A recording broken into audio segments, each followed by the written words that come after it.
ช่วงนี้จะผลงานเพลงความหมายดีๆหน่อยก็แล้วกันครับผมจะเราในช่วงนี้ก็แล้วกันส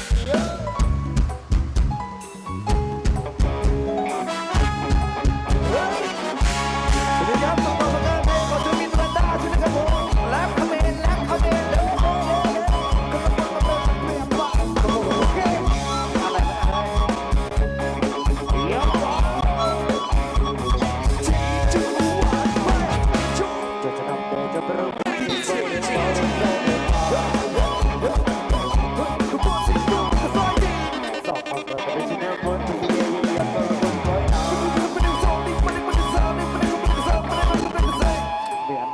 บังเกยคนแม่เส้นคนแม่เราสา